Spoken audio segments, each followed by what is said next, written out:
You are now listening to The Box Out with Kahlil Thomas and Jason Courtney on the One Podcast Network. Let's get it.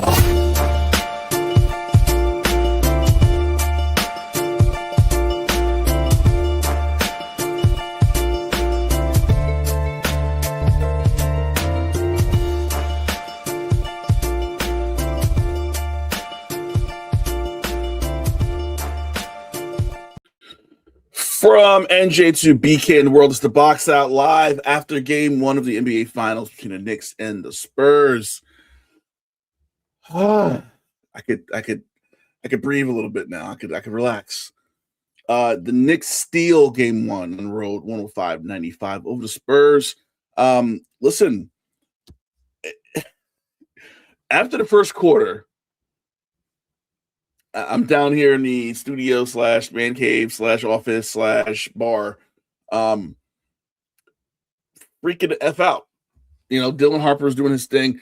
The part of the game that kind of scared me early, and we're going to talk about the fourth quarter heroics from Jalen Brunson in a second. What scared me the most in that first quarter tonight of Game 1 was the Spurs took Victor Wembanyama out. And we saw it later in the game, but in the first quarter of the game, the Knicks did not take advantage of that situation. When Wembanyama was out in the first quarter, it seemed like the Knicks didn't know what to do.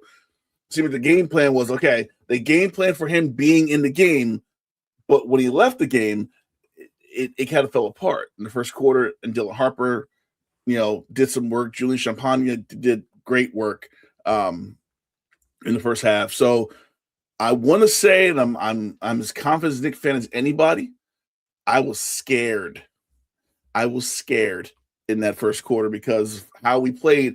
Not so much when Victor was in the game, but when he wasn't in the game in that first quarter, because they did not totally take advantage of the situation. I also feel like in halftime, Charles Barkley made a good point. It was Kenny Smith made a point at halftime.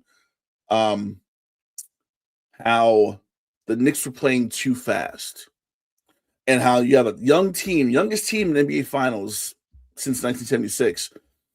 You don't want to play fast against a team that, honestly, a little quicker, right? A little more athletic than you are, because they don't have to think; they just play.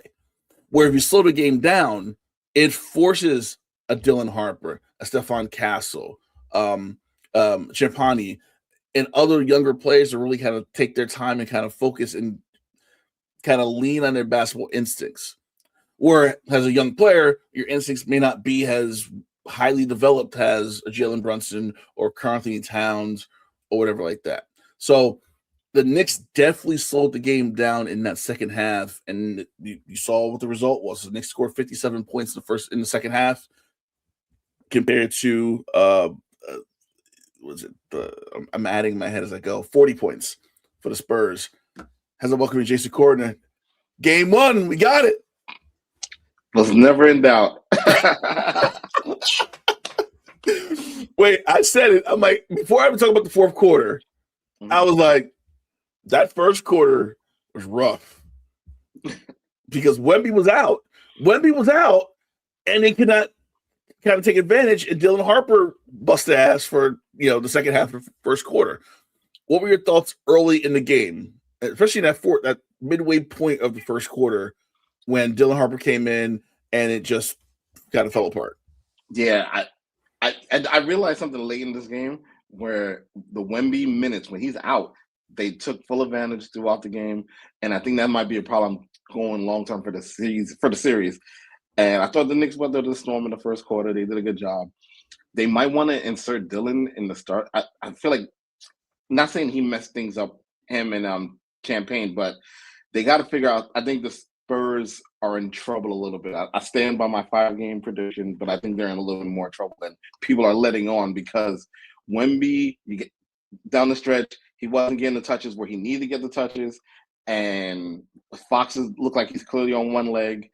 And the other young guys, and once you slow it down, it's a wrap. I said that before he came on. I said Kenny Smith said at halftime the Knicks came out trying to go fast. Can't do that. Against a young team, they want you to play fast because they want to go fast. Right. They don't want to have to think. They just want to kind of move. So I'm very impressed by the Knicks kind of adjusting because against Cleveland, they played fast. They got the rebound. They went down the floor. I feel like after that first quarter, I think Mike Brown probably said, let's slow this down a little bit. Let's stop this. And kudos to Mitch too. Mitch was setting up some great screens down the stretch, so it didn't seem like you really. Not saying you, of course, you're still noticing Wemby in the paint, but it's like he was doing a lot to seal Wemby to get back in time so he can make a block like he was doing in the first half. So obviously the discussion is gonna be about Jalen Brunson, but Styles P says 14 rebounds, 9 assists from Hart, who did not shoot the ball well. We're back to this again, right? Hart not shooting the ball well, but doing everything else. He had 14 rebounds, he had 9 assists, and he had 4 steals. I feel like that's what you need. You don't need Josh Hart to score 20 points. You want this. You want what he did. And if he scores, it's just kind of extra. It's a topping. Yep. So it's great. And then Bruce. Hi, Bruce. What's going on, big dog? What's up? Because he I don't think he wants to come on tonight. He actually wait, where's the comment? Because Brunson gets the praise, but Cat was the man that Bruce calls Kitty Cat weekly on these airwaves. Karl-Anthony Towns, the way he played defense on Victor, and I think the stat that I saw during the game, Wembanyama had 3 turnovers and shot 1 for 8 against Cat when Cat was guarding. Cat kind of almost figured out how to guard Wembanyama, and really, it's as simple as just body the shit out of him. I thought he did a great job. He stayed out of foul trouble, especially that first foul was very controversial in my opinion. Like that could have went either way, but for the most part, he did a good job. He really, now Cat understands the assignment. We're 3 wins away from the championship. You do whatever it takes. You cut the silly nonsense out. Same thing with Hart. Hart was like, hey, I'm having a bad shooting night. I'm going to be aggressive on the boards. Because I think going in, I think we pretty much said it. Like, these guys, Wemby is not a rebounding threat. No. And those other guys, unless they get extra aggressive, and I still think Hart, OG, Bridges, they can control the board. So that's why when they got down by 14, I was like, okay, they just got to weather the storm, make sure that 14-point lead doesn't become an 18-point lead. They did that, and they 12 straight consecutive playoff wins by double digits. That's unheard of. It's not just double digits. 12 playoff wins in a row is unheard of. Right. To do it by double digits is insane. That's nuts. So, Pop, people understand how hard the Knicks played. They played when Brunson got hurt with the knee, when Shannon fell into him, he left the game. And he had the ankle problem later when I think it was Cornette stepped on his ankle. His foot. Yep. Jose Alvarado, and we talked about this at the trade deadline, how big this pickup could be. He showed out, had 7 points, played tough defense, played hard. There was a couple of defensive issues that I had with him, leaving Julian open. I'm just going to put that out there. But I think this game really showed that, we could rest Brunson a little bit more. Deuce had a couple big threes. We could rest Brunson a little bit more, save him up for the fourth quarter, which you saw tonight when he had he took the game over the fourth quarter. Especially when the Spurs looked extremely tired and within like that 7-minute stretch down towards the end. So like Brunson was a little fresh, like you said. So Mike Brown's pressing all the right buttons, adjusting on the fly. Let's see if we keep it up. But now this means the Spurs has to win game 2, or else we might be looking down the barrel of another sweep. Because I don't think they're. I don't think they're ready. I don't think they're ready for what game 3 and 4 might look like. Well, on the Spurs side, the first quarter for Champagnie and for Dylan Harper were big points. You had, first of all, the amount of shit talking that Champagnie was talking. He's a New Yorker. I get it. He's a New Yorker. He's from Brooklyn. I get it. But 10 points in the first half, nothing the rest of the time.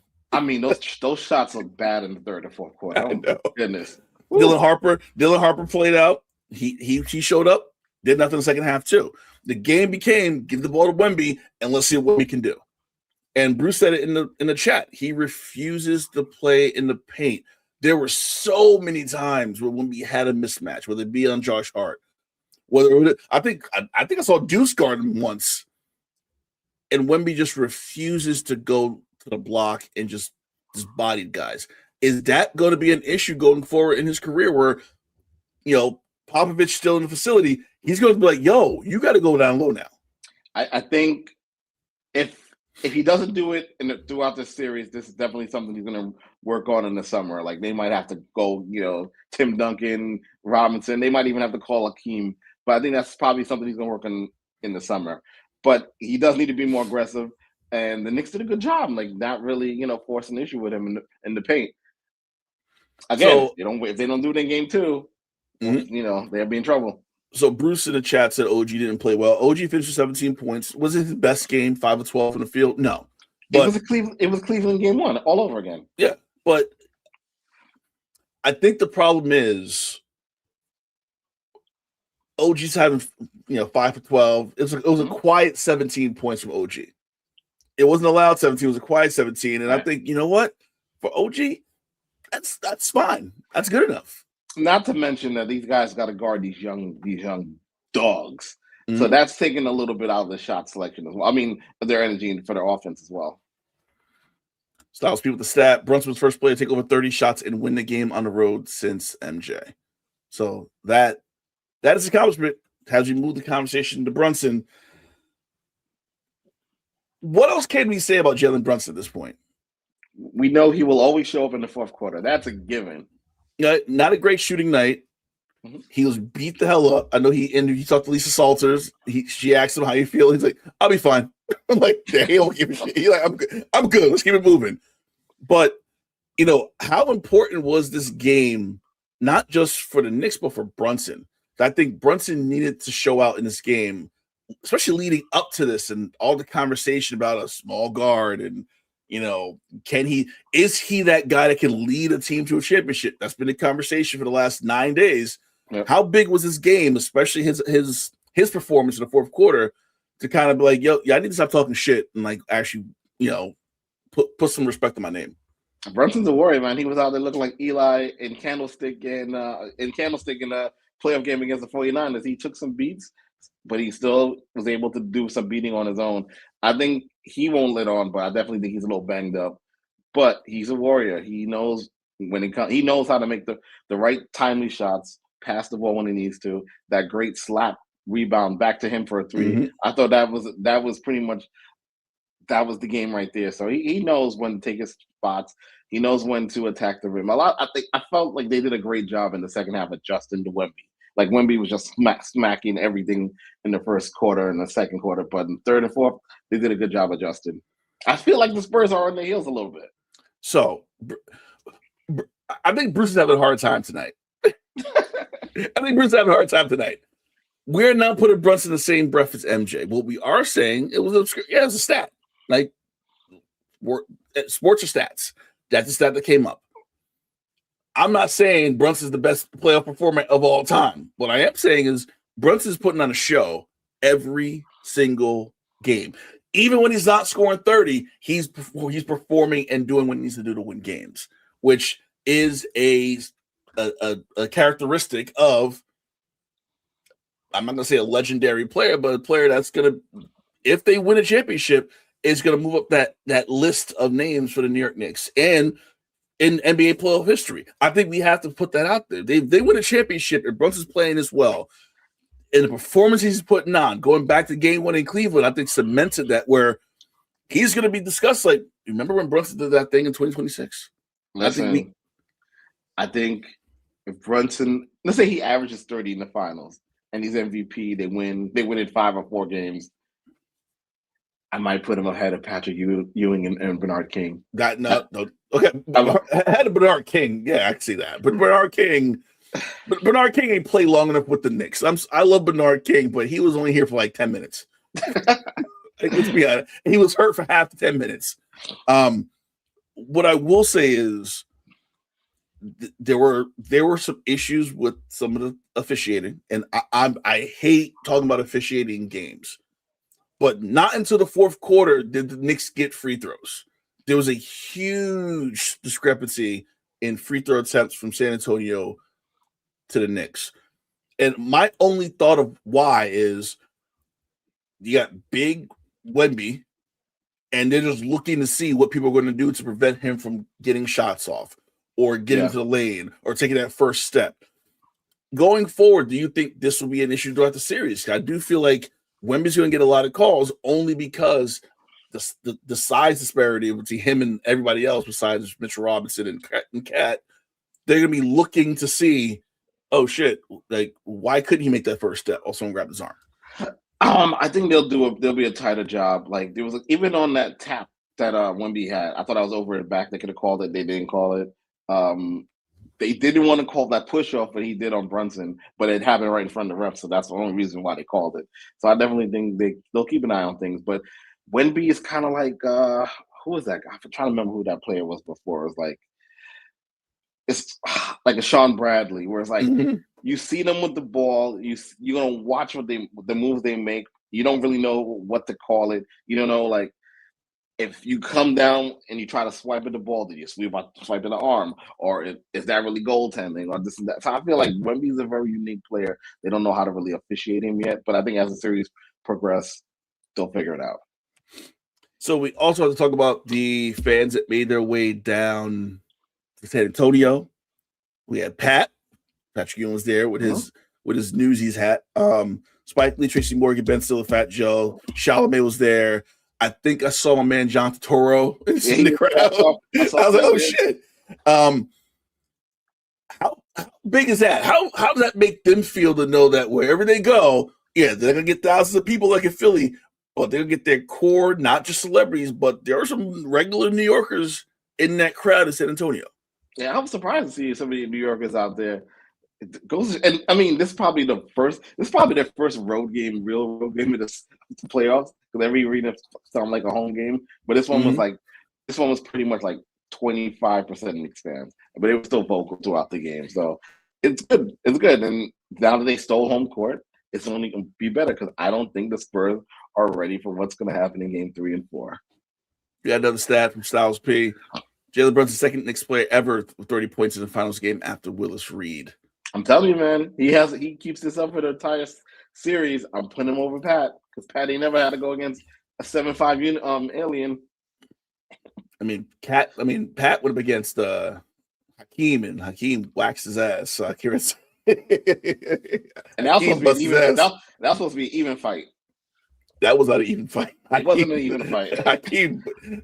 What does Jacob Fatu say? The dog walked his ass. Dog walked him. Yep.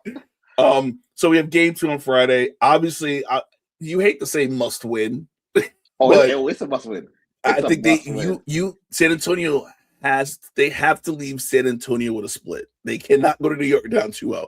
I'm not going to say it'll be a sweep if that happens, but can they handle that pressure? Because you saw in the fourth quarter, they went on that late run, that 9-0 run to kind of take that 8-point lead the Knicks had, take that away after Wemby hit those 2 foul shots. But then the Knicks got the lead right back and just kept building. How important were those? I'm going to say the first 5-6 minutes of Game 2 going to be for San Antonio to kind of keep their head on straight and not feel that pressure of like, we have to win this game and get the split? Well, it's going to be huge. I feel like they're going to be so aggressive. They're going to be more aggressive than they were in the second half of Game 1. And they were really going to try to take it to Towns and try to get him in foul trouble early. I think that's probably going to be the game plan.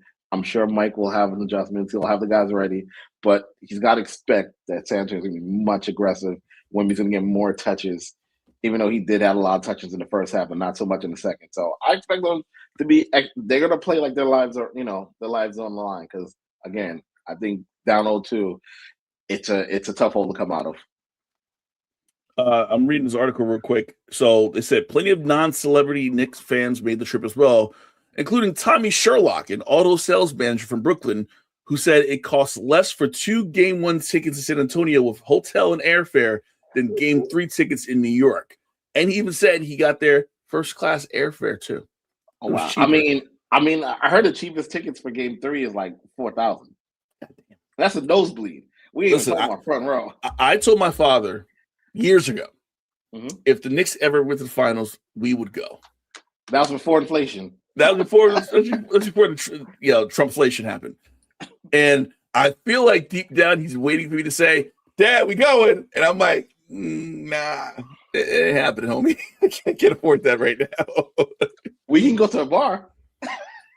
I'm very curious about going outside. I might want to do the outside, the plaza. I mean, I was getting some pictures from how it's looking right now, and it looks insane. Especially because they lifted the ban outside, which I thought they had to. Well, at some point, I'm sorry. You know there's gonna be some knuckleheads. Like the guy in the court tonight, who ruined that nice potential steal for the Knicks. First of all, I'm like, what the fuck just happened? And I saw the dude, he went to Wemby and like, did he just take a selfie with Mayama? What the hell just happened? Now, in that situation, do you take his phone? In that situation, you go 1997 or 98 Halloween Havoc, and when the fan climbed the cage and got in the cage with Hogan and Savage, and they beat the shit out of him. Like, Wemby should have beat the shit out of that guy. I'm just saying. That should have happened because my man just ran on court, took that, and them cops messed him up for touching Wemby. Yeah. They jacked him up. But if he kept the picture, wasn't that worth it? Like, you could tell your grandkids about that. Do you think he kept the picture though? I think he kept the picture. I don't know. I didn't. First of all, if it was the New York, he wouldn't even got to the court. That's another thing. We ain't gonna talk about that. So some of the other pertinent stats. Obviously, San Antonio had the rebounding edge, which once again we had this conversation about the rebounds. Is how important is having that rebounding edge? San Antonio with a rebounding edge, they still lost the game. Fast break points in favor of San Antonio, even though we've had to made our bones running the ball up and down the court. 10 lead changes, 6 ties. I don't want to sound overconfident, but I really he's right. That kid had 20 boots on his neck in the tunnel. Completely agree. I completely agree. I'm telling you, this reminds me in boxing. This reminds me of Floyd and Canelo. Before Canelo became Canelo, he went up against Floyd. He was very young, aggressive. Floyd was there, weathered the storm, and won the fight. I feel like this is exactly what's going to happen. Wemby is a year away from where he's going to polish his tools. I just don't think it's right now in this finals. No, I think the first half we saw what they could be. What exactly? We saw like, oh shit, like maybe they're ready for this moment. Third quarter, you just kind of saw them kind of fading a little bit, but they still, they built the lead. Knicks came back. You're like, oh shit, okay, maybe they're not ready for prime time. Fourth quarter, Knicks got up. They came back. Okay, maybe they are ready. And then the last 5 minutes, it's like, no, they're not ready.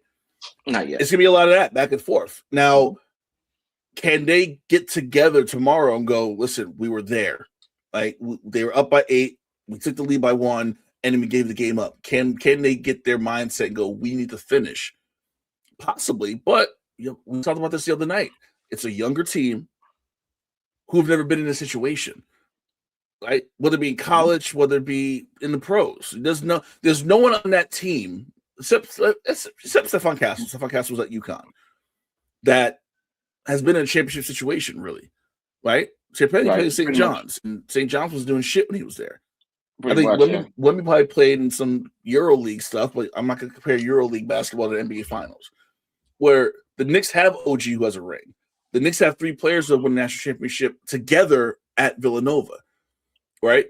Bridges lost the finals to Milwaukee. Yeah, you have that, and then you also have this team is pretty much the same team that went to the Eastern Conference Finals last year. Right. So they made a deep run last year. So there's a lot of experience on this team that I feel like when San Antonio took that lead, nobody was worried. Brunson was like, okay, I got it.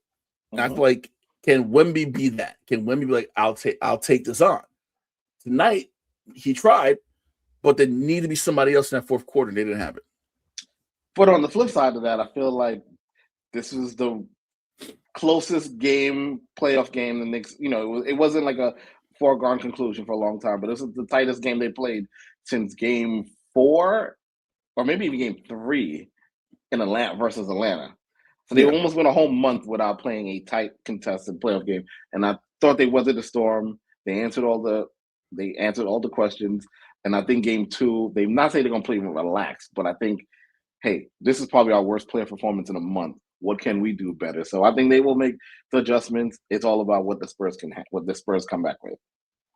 Listen, and you look at the plus minuses. Vassell minus 13, Chapani minus 8, Victor's minus 3 was on the court. These guys were so cold in the fourth minus quarter. 9, minus 5 for Harper, minus 7 for Cornette.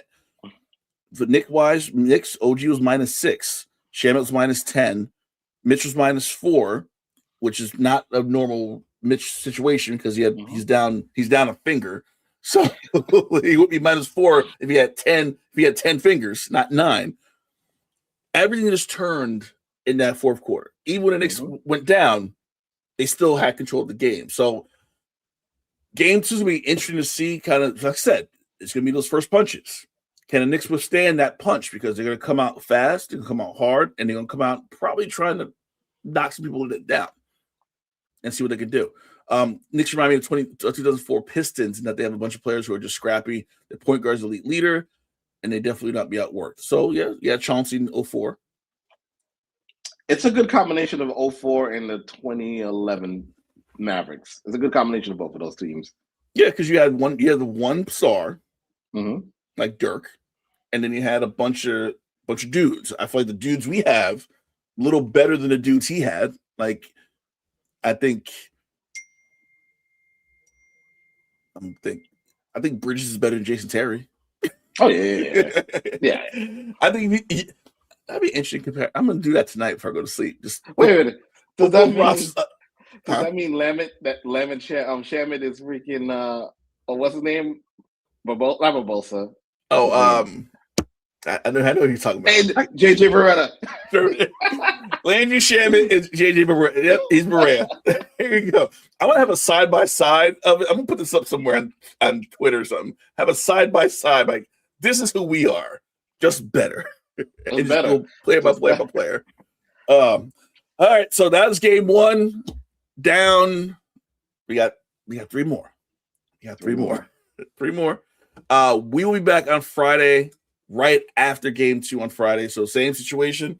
About 10-ish minutes after the game, we'll be back to talk about game 2. Hopefully the Knicks win. Hopefully they're up 2-0. Hopefully they come back home up 2-0 or 1-1. Doesn't matter. At this point, it doesn't matter to me. Just come home. Because now they got to win in your building. I do miss the 2-3-2 situation. Right? I forgot they go 2-2. That was big. That was big also for the Pistons to win that, because when they split in LA, they didn't lose none of the Detroit games. So yeah. If you go home that's why that split was so important back then, because if you can get 1, you get 3 straight at home. You can end the series at home and just run them out the court. Yep. But no, we're back to the 2-2, 1-1-1 situation, which kind of sucks. So thanks so much for watching. Thanks so much for taking time out your night to hang out with us. Go back to watch Inside the NBA or watch Alan Hahn spew nonsense on MSG locally. For Jason Kahlil, I'm Kahlil Thomas. We'll see you next Friday. We'll see you this Friday after game 2. Peace.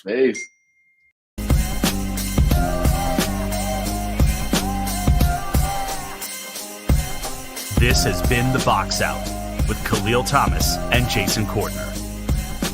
Subscribe now for the best tri-state area basketball talk.